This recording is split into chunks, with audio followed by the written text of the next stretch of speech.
क्रियापद. वाक्याचा अर्थ पूर्ण करणाऱ्या शब्दाला क्रियापद म्हणतात. पुढे दिलेल्या चित्रातील मुले कोणती क्रिया करत आहेत ते क्रियापद सांगा व त्यावरून वाक्य तयार करा. जसे या चित्रातील मुलगी हसत आहे. क्रियापद हसणे. वाक्य मुलगी हसत आहे. याचप्रमाणे पुढील चित्र पहा व वाक्य तयार करा.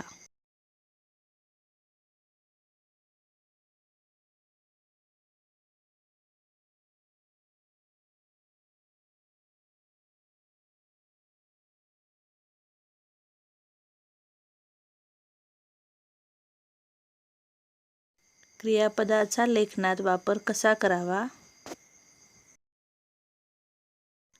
वाक्यात कोणती क्रिया केली आहे हे आपल्याला क्रियापदामुळे कळते, पण त्यामुळे वाक्याचा अर्थ पूर्ण होतो हे महत्त्वाचे. ज्या शब्दामुळे केलेली क्रिया तर कळतेच, पण वाक्याचा अर्थही पूर्ण होतो त्याला वाक्याचे क्रियापद म्हणतात. वाक्याचा अर्थ पूर्ण करणे क्रियापदाचे मुख्य काम आहे. वाक्यात त्याची जागा कुठे आहे ही गोष्ट महत्त्वाची नसते. बऱ्याच वाक्यात क्रियापद शेवटी येते, पण काही अशी वाक्ये सांगतील की त्या वाक्यात क्रियापद मध्यभागी कुठेही आले आहे. उदाहरणार्थ, इंद्रनील, मला तुझा पेन देतोस का थोडा वेळ? आणाल का औषधे घरी येताना? काही वाक्यात 2 क्रियापदे असतात, पण वाक्याचा अर्थ एका क्रियापदानेच पूर्ण होतो. म्हणून असे क्रियापद मुख्य क्रियापद मानले जाते. उदाहरणार्थ, राहुलने झाडाचे आंबे तोडून सर्वांना वाटले. या वाक्यात तोडून व वाटले ही 2 क्रियापदे आहेत, पण वाटले या क्रियापदाने वाक्याचा अर्थ पूर्ण झाला आहे, म्हणून वाटले हे मुख्य क्रियापद आहे. क्रियापदांचा वाक्यामध्ये वापर होत असताना मूळ क्रियापदाची वेगवेगळी रूपे वापरली जातात.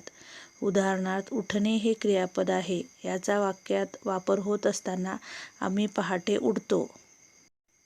राम खुर्चीवरून उठला. शबाना उठून उभी राहिली. अशी वेगवेगळी रूपे वापरली जातात. याला क्रियापदाची रूपे व अशा वापराला क्रियापद चालवणे असे म्हणतात. उठणे हे यावरील सर्व वाक्यातील क्रियापदाचे मूळ रूप आहे.